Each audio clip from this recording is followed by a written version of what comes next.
Welcome everyone to my podcast. My name's Steven, and today I am your Super Connector. On the Super Connector, we talk about all things related to the world of influence, everything from sales to leadership, networking, public speaking, and my personal favorite, how to win friends and influence people. Today we have a special guest, Eli Wilde. Eli was the top corporate trainer for Tony Robbins' company, Robbins Research International. He's a widely known public speaker, influence coach, mindset coach, and sales professional. He's the founder of Wilde Influence. You can check out his website at wildeinfluence.com. That's WILDE. He's the founder of Wilde. You can check out his website at wildeinfluence.com and his YouTube channel, Eli Wilde. He's worked with thousands of people to transform their lives and their business. Now, Eli, I've watched a number of your podcasts and quite a bit of your material. What you've said really resonated with me because I like to believe that I am a part of the world of influence. So I'm so happy to have you here, Eli. How are you doing? I'm great. Excited to be here. Thank you, Stephen. Great, great. So let's just start off with the questions. This is going to be exciting. So how did this all start? Like, how did you make your way into the world of influence, and why did you decide to make your way in there? It's interesting. This whole concept of influence, I was very shy as a kid, and I felt that I was easily influenced. And whether it was getting a date with a girl eventually, or people getting a job, or people being able to live life on their terms, I knew that some people had like an X factor. People had ability to communicate in a way to connect and get their way. And I didn't have it. And I became insanely curious about what that was, even going back to looking at my parents, who are great people. My mom waited tables and she worked at a country club when I was in high school. And when she spoke, people responded in a certain way. But there were other people, when they walked into a room, how they carried themselves, how they communicated, I knew there was something very different about that. So I became curious at that point. And eventually I got my first sales job at 23 selling dental products over the phone. I sucked, and I read all the sales books and scripts and all of that. And my confidence wasn't there. I worked a lot on the externals, how I looked, how I spoke, how I communicated, but internally my mindset, my frame, my identity, something was off. And I found a body of work called NLP, Neuro-Linguistic Programming. And I went deep into it, and it helped me really understand identity, patterns, and how we can begin to condition ourselves mentally and emotionally to become bigger than our circumstances and pull people into frames to create context of communication that changes everything. And as I was going through it, I was talking to a buddy about what I was learning, and he said, "You should check out Tony Robbins." I was like, "Who's Tony Robbins?" Next thing I know, I'm getting the books, the CDs, I'm going to events, jumping on fire, jumping up and down, drinking the Kool-Aid. I went all in. And that event, it was life-changing for me. I made a decision. I wanted to not just be a part of it as a spectator. I wanted to be fully immersed and do what Tony did. So I harassed his company, called him over 200 times in a period of a couple of weeks, and got a job interview. Within a year, I was the top salesperson after I get this job. And really fortunate for me, Tony's son wanted to be a speaker. Tony said to his son, "It's one thing to be a speaker, be a speech maker, another thing to be a person of influence. It's not about getting claps. It's about getting conversions and enrolling people, because at the end of the day, people ultimately vote with their dollars. And when they invest and when they're enrolled and they're connected and they trust you, there's something happening there." He said, "You got to find somebody who's hungry. Whoever the top salesperson, you got to live with that person." So next thing I know, I'm living with Tony's son, and his brother-in-law moved in with us too, who's a really good friend. He actually runs Tony's company now, Scott Humphrey. And he was like, he's got a gold and silver medal for Team Canada. He was the alternate goalie in the Olympics. So he was like a grinder and a hustler. And we worked on our presentation every day. We like competed on prospecting every day, how many meetings we could book, door knock, we were just all about this thing. And we just rehearsed like crazy. And I had presentations. I worked really hard. Everybody would have said I was the best at the time, speaking and selling people. I had the best sales numbers, but I had certain presentations didn't go well, sales conversations didn't go well, and people said, "Oh, that was a bad prospect," or "That person just didn't have money." But my mind and my standard was always, could Tony have sold that person? Yeah. Could Tony have connected with the person? And the answer was always obviously yes. And so I started asking Jarek and Scott. I'd be like, "Hey, can you ask Tony, what would he have done in this situation? And what would he have said when they said this?" And Tony would respond back with like these voice notes. And the answers were always so profound. I would transcribe them, I'd write them out, I'd study his answers, and then I would apply what he was doing. And I wanted to be just masterful. When you see most speakers who are selling or presenting or doing anything, he said one of the big problems is most people don't have enough reps. And so he said, you need to speak not once a week, you need to speak every day. So I averaged 2 presentations a day, every day for 14 years. So I did about 3,400 of the same presentation and did a lot of research. And then I started training the other speakers. But there were so many distinctions that I got from Tony. He'd give me feedback, he'd give me coaching. He was my coach as I was going out there speaking, and he poured into me more because I was the top salesperson, revenue earner. And so we began to create frameworks together and then on my own to really look at what's happening in the subtext of communication, of process, of influence, of sales, of enrollment, of framing and anchoring, and all of the techniques to make something really, really well, really, really good.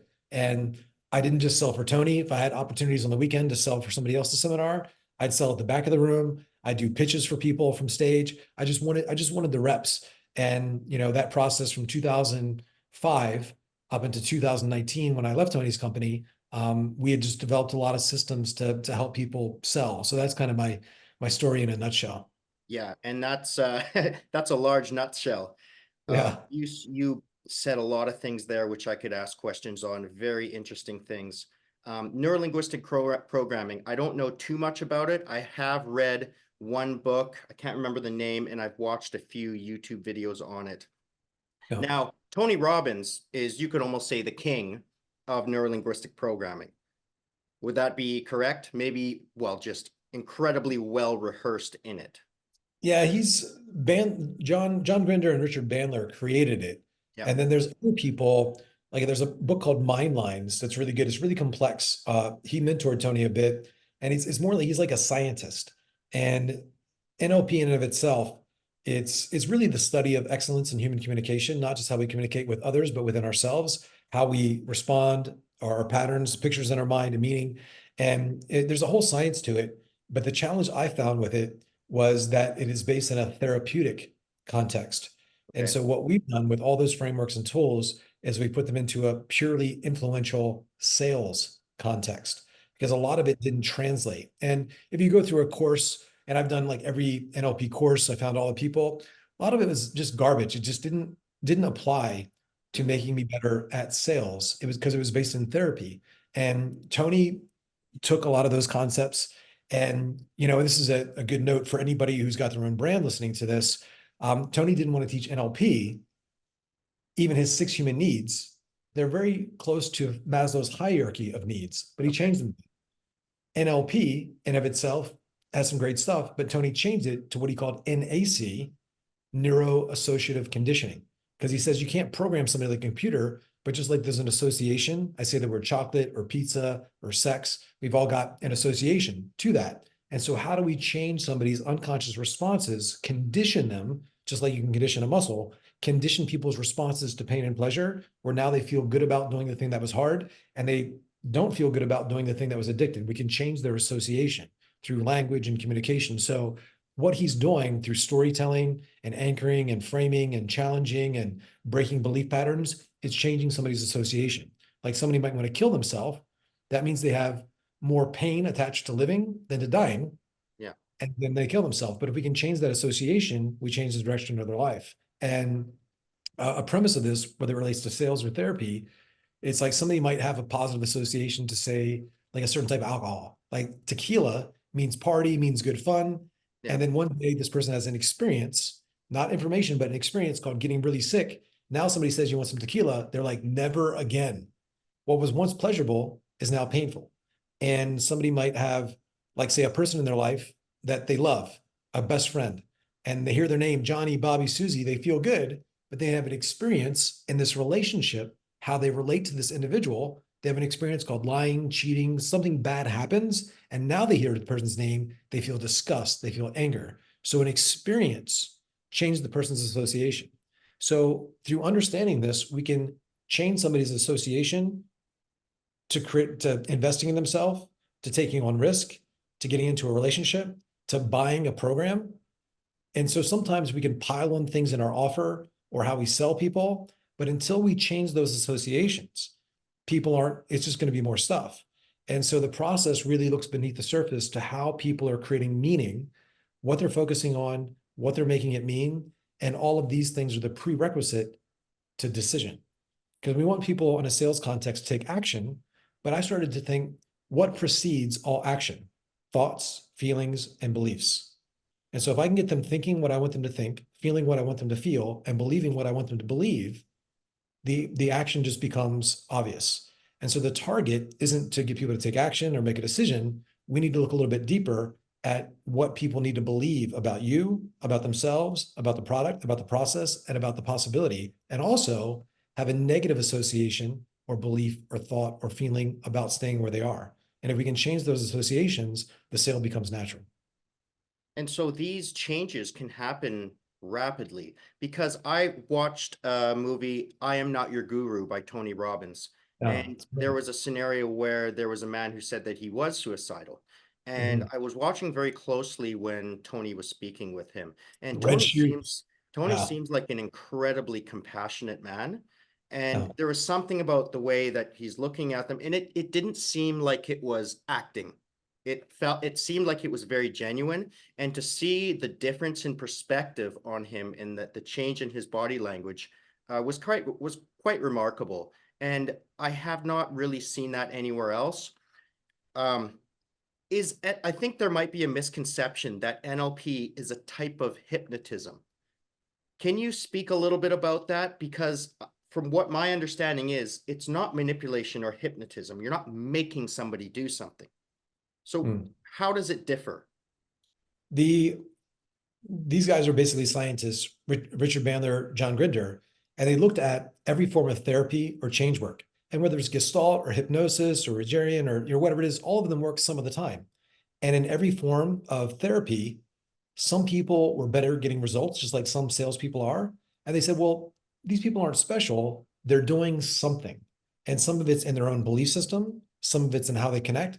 And they began to look for patterns in all therapy, what makes them work, what makes them not work.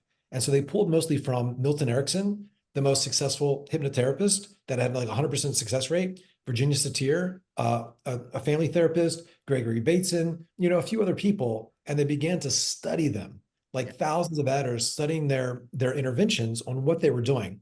And they found there were patterns, lots of different tools that made them successful. Some of it was their own mindset, their psychology, their communication style. And Tony began to adopt a lot of those patterns and take them in. But manipulation, and hypnotism, really, even this whole concept of hypnosis, most people are hypnotized all the time.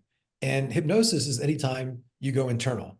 Like even right now, if I start telling a story about my high school relationship and about how it didn't work out, you start thinking about your high school relationship. Absolutely. So through story, we can create association and connection. And like when you watch a movie, you're basically in hypnosis. And when you watch like commercials, they do things to tell a story, and they're creating associations, and a lot of it's unconscious. And so what these processes began to do, these tools, they were derived from basically looking at what's happening on an unconscious level that creates association and change. And Tony's doing a lot of that. Tony took a lot of those processes and he created his own model called Creating Lasting Change. And even in that intervention you saw, the guy's like, suicidal. And Tony's like, is it the shoes? Because they're fucking red. And it's a pattern interrupt. And so he breaks the state with humor. And so even in a presentation, I might be talking and it might be really intense. And then I might say something really funny, or I'll break the state. And then it relieves the tension. So humor, and there's things that he did to break the pattern over and over again in that intervention that made it work.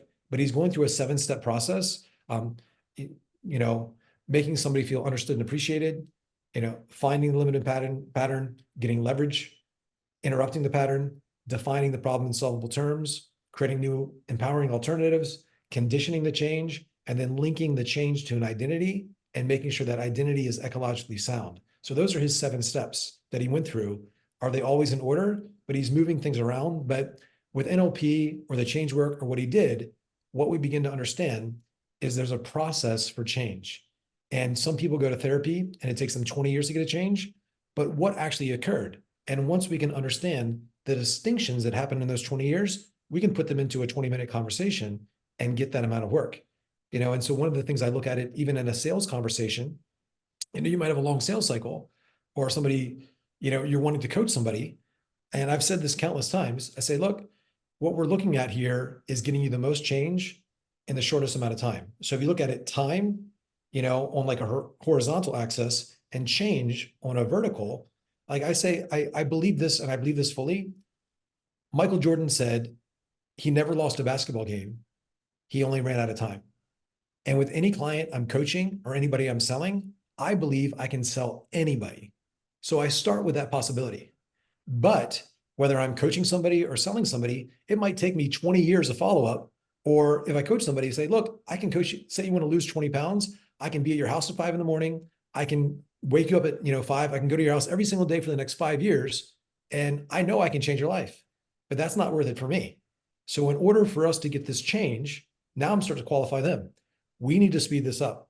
I'm not going to babysit you. This isn't about creating dependency on me. This is about you empowering you. But I'm not even going to work with you unless we can speed this up. There's no doubt I can get you to the result, but we need to do this fast. So I'm starting to put some time in here framed in my best interest, but also in their best interest. And so it's, look, we don't have 5 years. We're going to do this in the next 5 minutes, and so I need your commitment. All the shit that you would have to go through in, 5 years, we're going to do over the next like 50 minutes or 5 minutes, but because we want a lot of change over a short amount of time. And that's where you get good change. Like, we can do it over this, but it's going to cost you more time, more money. And I don't know if that's worth it for me. But if I get your commitment and you really want this, we can start to speed that up. So we're creating as much change as we can over the shortest amount of time. And whether it's 20 years or 5 years or 5 minutes, there's certain things that need to happen in a relationship. Like when somebody gets married, or whatever it is, like what happens in that engagement stage and how they connect and how we get them to commit, and looking at the nuances and speeding them up because we know what are the distinctions that must occur in the conversation.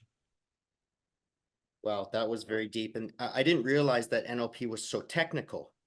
Boy, you really must have gotten a lot of practice. Did you notice that you had to change your presentations up frequently in order for it to not stay boring? Like, what were some things that you did to kind of spice it up a little bit? Because you said you did the same presentation for, did you say 14 years? 3,400 times the same presentation, twice a day for 14 years. Yeah. How did you change it up? Or did you just keep it the same all the time? Basically, the question I'm asking is, do you go by some type of format or script, or do you just let your passion guide you? Definitely had a script and I mastered it. And then I would customize it 20, 30% each time. But people did follow alongs and they'd see me present each day. And it was the same presentation, but you would have sworn it was 2 different presentations. Because in one day I might have a room full of really broke people, and then a room full of multimillionaires. And so I was taking them through the same process, but how I connected some of the stories, some of the ways that I connected with them throughout the presentation were different. And Tony took me and another guy to Vegas. We did like a boys' day. We shot machine guns all day. We did fight training with the lead trainer of the Navy SEALs. We just had this day. And the main thing that he wanted us to get, we went out to dinner that night at a private restaurant under the Wynn Hotel, only 4 tables. And Tony really poured into this whole concept of postures. And I'll explain it a bit, but once I really got this, my sales doubled overnight. And when I'm communicating with somebody or in a presentation, I'm changing my some of the content, but a lot of it's in my tone and how I connect. And there's 3 basic postures. One, superior, where I might be talking down to you. Listen, like if you guys get anything, my tonality, my demeanor, I'm like challenging you. And if I stay in that, you either have to admit that you're way inferior to me. And even then you might get offended and you might be reactive to me. So I've got to lead you. And there's something in my presence and my tonality, my communication where I'm strong with you. And there's another one called equal, another posture. And I spend most of my time equal, probably 80% of my time equal, connecting as a friend, whether somebody's wealthy or broke, less successful, more successful, doesn't matter. I treat them like an equal. And so we want to spend most of our time there. But say you're doing a presentation, or say you're a real estate agent, and you're like, oh, this person, we're connected, that I can sign the deal later, or they'll give me a discount. Too much equal, oh, I'll do it later. there's no sense of leadership. So we don't want to get locked there. And then the third posture is inferior. Oh my God, I can't believe I'm talking to you. I'm like, wow, I'm so nervous. This is a great group. You guys are so successful. I don't know if I belong here. And so there's superior, equal, and inferior. And inferior, if you come off just that way, and a lot of presenters do, they're an inferior mindset and they're seen as inferior. And so they don't respect you. And so which one of these is best? The answer, you need to be able to use all three. And I remember after Tony taught me this, I was listening to a power talk, kind of like a podcast that he did that's really old, maybe 30 years old now, maybe more. And he was interviewing a gentleman who has a tendency to ramble. And this guy started rambling in this interview. And Tony goes, listen to me. That's superior. There's a pattern of listen to me. The great thing, and now inferior. Listen to me. The great thing about you is you've done this and this and this, and I respect you so much. I really admire you, but I think you're a lot like me. We both want to this and this and this. So the real question is, so it's superior, inferior, equal, superior. And I'm always changing when I'm doing a presentation. I'm getting people to respond to me and I'm breaking this state. I'm because guys, I respect the fact that you're here. And just the fact that you're here means this. And I think that we all want to this. Now there's combined like connecting language. Yeah. And then I'm constantly leading them. So there might be something at the end of my statement where I'll say, hey, this has to change. And I'd love to help you if you'll let me. If you'll let me, then the power back. But I was strong. And so there's things that I'm doing, and it's a lot of sensory acuity to gauge somebody's response and behavioral flexibility. And if somebody, even on a sales call or presentation, they're very resistant, I'll lean in to more inferior or equal. But once I have them and we're connected, the presentation starts to change, and I start to subtly make different demands be more abrupt, more short, or interrupt their pattern or challenge them a bit. And I'm gauging their response to be led by me. And so I'm pulling them into a place where they feel comfortable being led and taking my suggestion. And I'm subtly throughout creating compliance. And compliance, there's three types of compliance. There's verbal, say this, physical, stand up, write this down, do this. And then there's mental compliance. Even now, as you're listening to me, you might begin to think about how you could become more influential in your presentations. So What am I doing? I'm telling you what to think about. I'm creating mental compliance. Mm-hmm. So even now, as you're listening to me, pacing statement, you might, subtle suggestion, begin to think about. And as you're thinking about that, I'm telling you what to think about. So I can start to take control to some extent over the thought processes of a person. And if you can get them thinking and feeling what you want them thinking and feeling and attaching a meaning to it, that puts them in a more open state to become more suggestible, more compliant, and more open to be sold to. It's really interesting because I did notice just there that you leaned forward a little bit. And as soon as you did, I felt like it was more of a personal communication. I don't know if that's something that you did purposefully. And so it's like, even on Zoom, listen, I'm not going to bullshit you. There's things that are really fucked up about the situation. But listen, if you keep on focusing on that, you need to be able to ask yourself this, and you have to ask that. True? And again, so it's a way of connecting there. Even on a Zoom, you can do a lot of this. Even you'll see like my hand show up. So there's movement too, where it's not just talking head video on YouTube or Facebook or Instagram. And so there's things that we can do to convey a personality, pull people in, connect and land.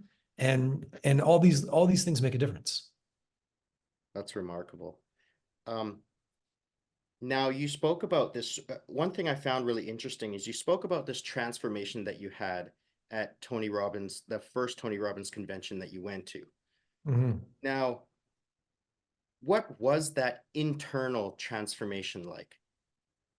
Like, how did that feel at the moment? Because when I watched I Am Your Guru and I'm looking at how people are reacting, like you said, drinking the Kool-Aid, I'm thinking to myself, I don't really behave like that. Even when I'm at a concert, I can't picture myself behaving in that way.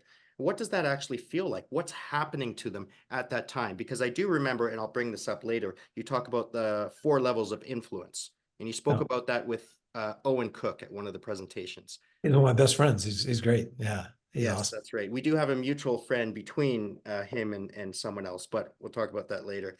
The 4 levels of influence. What are they? Can you go over that?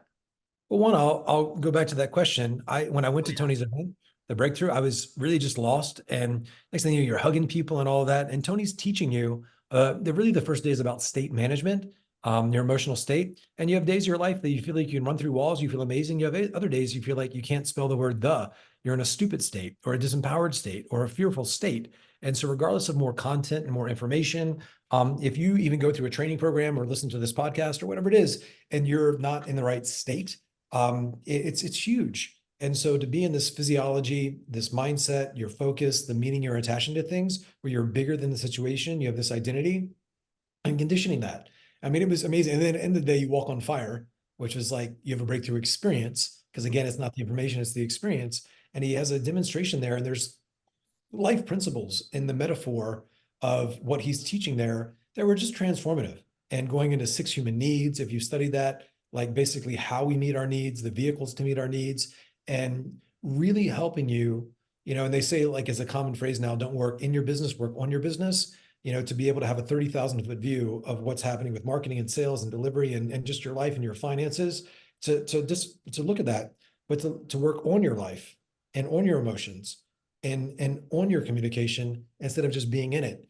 And throughout those processes, you begin to notice patterns that you're conscious and unconscious of that are taking your life in a certain direction. And he's able to teach you how to create those changes throughout the weekend, on how you can recondition yourself to show up differently, create different meanings, and become conscious of some of the unconscious patterns that are taking your life in a direction that is no longer serving you, and gives you the intestinal, emotional fortitude to make those changes and start making some tough and swift decisions about what you want your life to look like.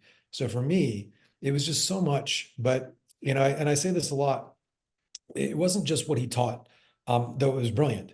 It was who he was. And I say this a lot, that like if Warren Buffett came up to you and gave you some financial advice, you'd probably take it. But if a bum on the street came up to you and gave you the same advice word for word, you wouldn't. And I love this quote from Ralph Waldo Emerson. He says, "Who you are speaks so loudly, people can't even hear what you say." And there's a lot of noise in sales and marketing and business and online. Oh, yeah. And so, like, what is the identity that we need to step into, and who do we need to be to create change and to create the life that we want? It's not just going after, invest here, buy this marketing course, say this script. Some of it's our psychology and how we approach change and challenge and conflict, and how much empathy we have and connection, and the meaning that we attach to things, and our purpose and our mission and what drives us, and our kryptonite, the things that don't serve us, that we're still addicted to in some way. It could be a thought or a person or a food, and to begin to change those associations. So it was really amazing for me, and it's experiential. So you see people at those events jumping up and down. He's pre-framed them a lot too to get them into that state, but Yeah. with hours, he has people, he's got them. And now he's a celebrity. So he runs out on stage and dancers and famous, but back then, he was not that famous. Okay. So the audience was always often pretty cold. And then he would warm them up. He would connect. He would get rapport. And I have some of those presentations on video from that are like 30 years old. And to see the mastery in what he was doing when he wasn't famous, he was just so good with people, and people got an experience of him.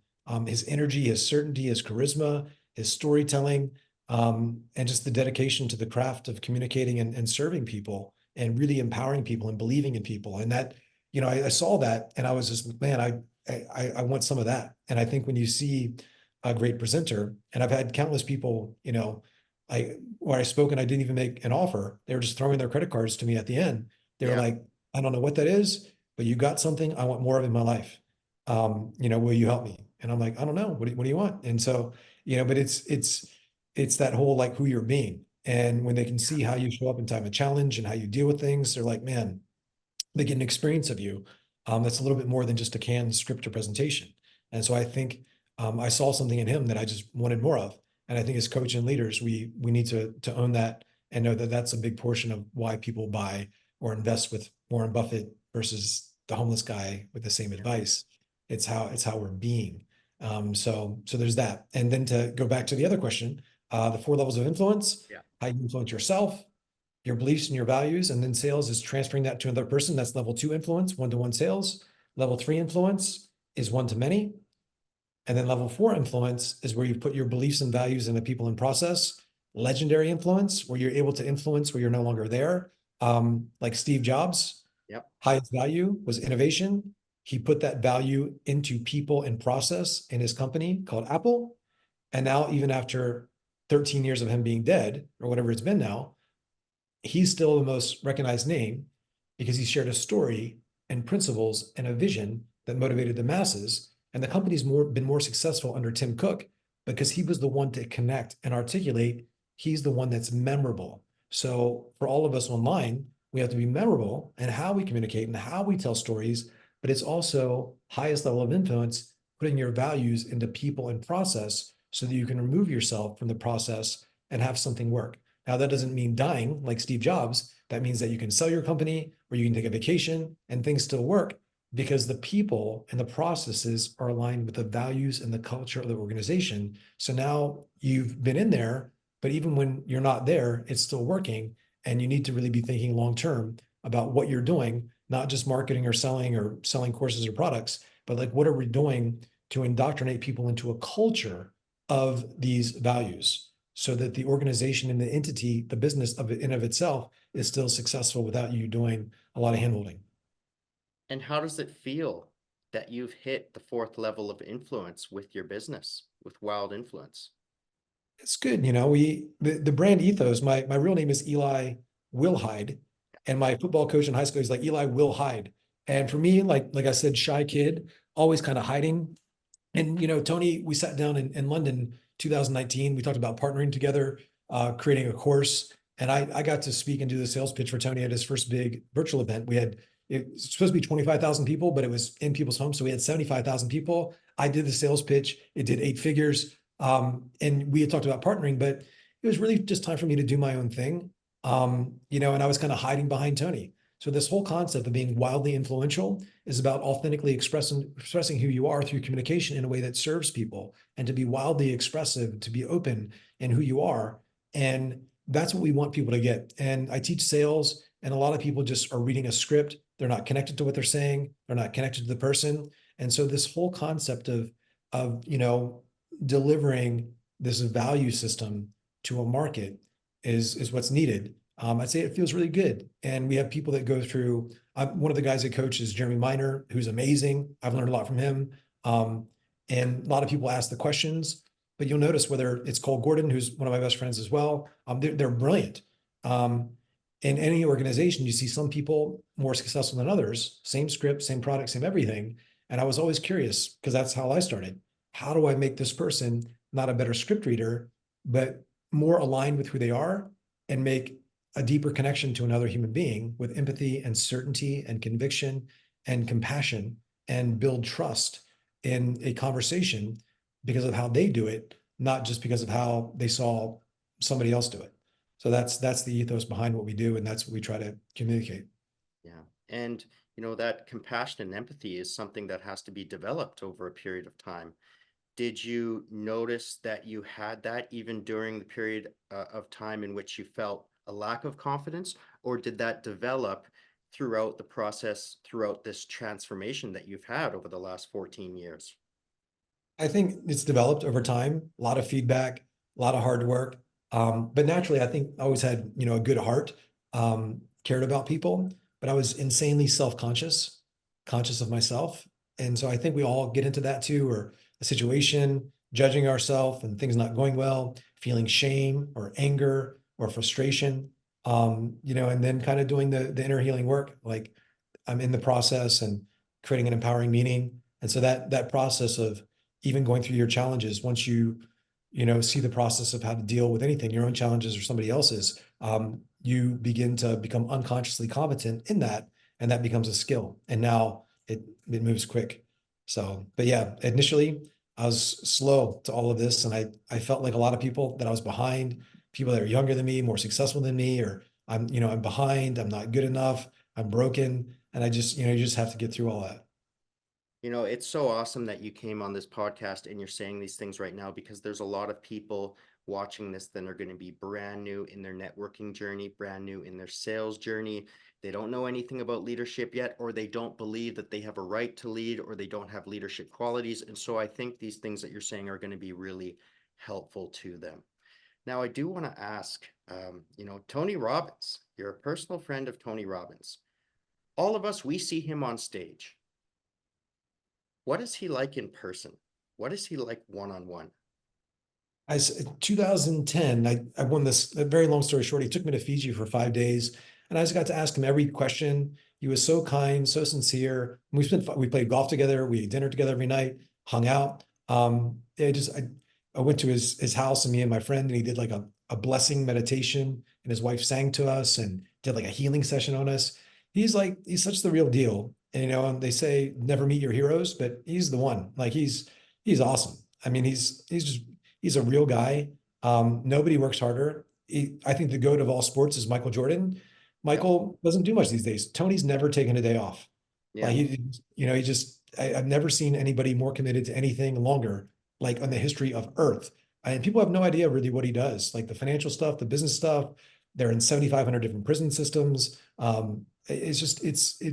It's crazy the amount of output that man has. Truly a blessing. And yeah, he's a great guy. And in his company, a little bit different than at the events, because when you work for him, you're an extension of his brand. So he holds you to a much higher standard, Yes. Which some people didn't like. I loved having somebody hold me to that standard. Some people didn't, of course. They'd be like, oh, this guy but he's all about results. And if you're slacking, the company is going to weed you out. And that was always really apparent. Like, this is a place where we lead people, so we need to be leaders. And having somebody hold you to a high standard that is living it, not imposing their value system on you, but leading by example, that's who he is. And nobody works harder. So I'm a bit infatuated with the guy. Like, he could probably almost shoot somebody and I'd probably justify it. So I'm the worst person to poke holes in him. I'm probably, to the extreme. It would be hard for me to see him in any other light than positive, but he's been like a second father to me. And, when I live with his son and got to ask him so many questions, just, if I reached out to him right now, so I would never abuse it, because I respect his time so much, but he's always been there for me. And, yeah, really special man. Great, great. I want to get into more of an existential question. It's quite deep, but I had a feeling that you would be very willing to go into deep questions. When it comes to meaning and purpose in life, so some people believe that it's laid out for us, like it's destiny, and then there are others that believe that we have to choose meaning and purpose for ourselves. And this is something I got from Viktor Frankl's book, Man's Search for Meaning. Which one is it for you? It's both. I think certain people are supposed to meet, like, we're destined to have certain things, but we also have a choice, in every given moment to make decisions. So it's that whole decisions and destiny. I think certain things are destined to happen, bad things, good things, but what we choose to make that mean, and the vision that we have, like the vision for your life, I think you have a place that you're supposed to go, but a lot of people make bad choices out of fear and they lose sight of their vision. So it's hard to hit an outcome, a target that you can't see. And I think people haven't really taken the time to develop where they want to go and really focus their life. Napoleon Hill talked about their definite purpose, but along that purpose, there's going to be a lot of detours. There's going to be a lot of distractions. And so I think a lot of people lose sight of their destiny, they feel like bad things are destined to happen to them, as opposed to that's part of the process. It's like in this game of life, if it was just easy, you wouldn't get the development of your character. And so the development of your character has to take higher precedence than just easy wins. And just like you have to have a vision that's bigger than the moment. And I think that's a process that it's hard for people to see when they're in it. But I think certain good things and bad things are destined to happen to people, but we have to choose what that means and what we're going to do in spite of those challenges. And that's our ultimate destiny. But we get to choose. We get to choose that. And do you think that pain is necessary for growth? I do. Yeah. And I it do. was of course, our stories are not exactly similar. I'm not Tony Robbins' good friend, but I did have extreme shyness, and I was very I had a lot of social anxiety, even panic attacks, so on and so forth. And I had to make a drastic change in my life. I didn't do any NLP or, personal development or anything, but I just had to go out and start talking to people, talking to more and more people. And Yeah. then it got to the point where I did a personality test because I did the Myers-Briggs before for a long time, said I was an introvert. I did a new personality test by Jordan Peterson. It said I was in the 90th percentile of extroversion. And I thought, you know what? It's probably true. It's just that my neuroticism was so high that I was always worried about what people were thinking of me. And since I came out of my shell and I did my first presentation only a few weeks ago, wow, the difference in how I feel like I have so much potential and that I can change the lives of other people. So that's why I'm kind of so, I don't know if I would say infatuated, but I really, I really appreciate watching your podcast and listening to you speak because that's a direction that I want to take myself. Amazing. No? Doing it. You're doing it. Yeah. So what's next? What does the future hold for Eli Wilde? No, we kind of, I'm about to do my third event with Hermosi, Alex Hermosi. And, and when I met him, he was like, I want to pitch you an idea. So we've gotten to work with some amazing people, but the industry doesn't really know who I am. And so we're starting to do branding. I put this post out that I'm doing podcast. We Yeah. just launched ads. I'm doing an event here, speaking, training, influence in June. We have people coming already. The last one we had people come from like Singapore and Australia and Malaysia and Brazil. And so people are coming to it from all over, and we've not really marketed it. So we got one in June. We have a speaking course, we have a sales course, and we're starting to help people with their events and stuff like that. So it's really like anything people do, we can make them more influential and more profitable Yeah. and help more people. So we're helping some awesome like top 1% people now, Yeah. but we're putting these strategies out there so that everybody, no matter what they sell or what they do, can become more influential, whether it's with their family, their kids, their sales, their business, their internal structure, by really understanding these processes. So that's what we do. We want to kind of take over the event and speaking space. And I'm really fortunate. A lot of the biggest events out there I've already consulted with. So we've got good kind of case studies, testimonials. And I watched it, watching Tony every few months at UPW. I have all the SOPs for Tony's events that often do multiple 8 figures. So it's been cool to see that process. And a lot of that I learned there, we've made our own and we install some of those systems into businesses for filling events, conducting events, selling at events, back of sales events. So we're just looking to take over speaking at events and influence. And if someone, and there's going to be a number of people in this audience, and this includes me, who really want to take that path of becoming a public and motivational speaker, what would those steps look like, or what would you recommend for those people moving forward? Because some of them may think, well, who am I going to speak to? I can't even get a speaking engagement. What would you recommend for them? It is so insanely easy to book speaking engagements. I mean, I averaged 2 a day for years and in your local area, but now online, virtual events, doing JVs, affiliates, but you got to be good. And so you need to dial in a story, and whether that's on your podcast, whether there's like a core story, you need to have an offer, you need to have some killer content, you need to be able to frame the audience a bit, you need to put together like a signature talk, and then you got to do that talk as anywhere you can, as much as you can. And a lot of your marketing will come from clips of that, you on stage, that builds your authority, that builds your presence, that builds your credibility, that takes care of a lot of your marketing, takes care of a lot of the relationships because you speak on other people's stages. So it's getting booked to speak, it's putting together a presentation, it's selling and having a good back end process to get conversion. So it's figuring out, putting together a signature talk, and we have a program on it, and then showing you how to get booked on stages and then how to sell. Those are the things, but it covers a lot in relationships, marketing. Some of the events I'm speaking at, I'm like the only not famous person speaking. One of my clients this weekend is speaking at Limitless. He's doing the pitch there, be 10,000 people, and so yeah, and they're making an offer at it for a mastermind. And so we were crafting that talk, and there's a lot of little things that happen before the offer is even made. So yeah, just finding a way to get, most people need reps. So to get a presentation dialed, practice it like crazy, ideally get some feedback on it, and then go out there and start delivering value. That's great. Yeah. And the last question I always ask on this podcast, because I love to bring people on here who have a lot of value to offer, and you have a tremendous amount of value to offer. For the people that are starting their networking journeys, that are very introverted and tend to have a tremendous amount of social anxiety, and they have constant imposter syndrome. And so they're afraid to reach out to people. And so they're just kind of alone, and they have all of these talents, but they're not manifesting them because they don't know who to speak to. No. What would you recommend for those people that are trying to get over those anxieties and just need to put one foot in front of the other? What advice or what words of wisdom would you have for them?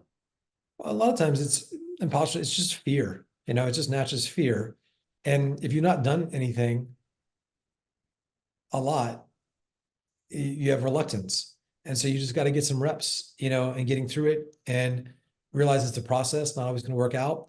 But also we become self-conscious. And even when somebody's presenting, they might do a presentation and it's good. And then they go to sell and it's not good. And it's almost like two different presentations. But the psychology is, here's where I'm giving value. Here's where I'm not only taking, but also here's where I can be rejected. And so they're so focused on the rejection, they don't add the value correctly. And that's what's happening. And so it's finding a way to lead with value. And if somebody's speaking or whatever, finding non-competing offers. Like when I was focused purely on the sales offer, I reached out to Facebook groups and organizations that had maybe marketing programs. And I said, hey, I'll do a free training on some of my best sales stuff to your people. So it was non-competing. They'd let me do a free training for some of their highest paid clients. I just did one just the other day. It was a $50,000 mastermind. Everybody paid 50K. And I taught my process, and people started reaching out to me to speak in their other group or to sign up for my program. And so but I led with value. There was no pitch or anything like that, just leading with value. And everybody's got value. And it's one thing to compare yourself to Tony or Grant Cardone, these big brands, but the majority of the industry is not that way. And there's people out there that are behind you, no matter where you're at, could be working on their confidence or the initial stages or finding their purpose, something basic. And these days, like you can read a couple books and you're ahead of 90% of people. And if you can organize your thoughts, have an experience, take some action, now you've got a story to go along with it, create a connection and put together something that serves people. And just realize too that, it's all about helping people. And, you should help yourself in the process. You should have an offer, but the offer is something that helps them more and something they've already committed to that they want. And you've taken some time to put together a process to help them get the thing that they've committed to that they already want. So yeah, it's just a lot of people become self-conscious. And so they got to be more conscious of their mission and their purpose and what they're up to. And there's going to be some speed bumps, but it's about just taking reps and getting over it. I like that. Eli, thanks so much for coming on this podcast. I think it was really great. This has actually been my best one so far. You've been my highest profile guest, and I think this was excellent. Very cool. Is there anything that you would like to say to the audience before we wrap up? No, this was great. It's a lot of fun, Stephen. Yeah, I appreciate it. Great. All right. So what I'm going to do, we're going to end the podcast here, and I'll just stop the recording. Wave goodbye. Awesome.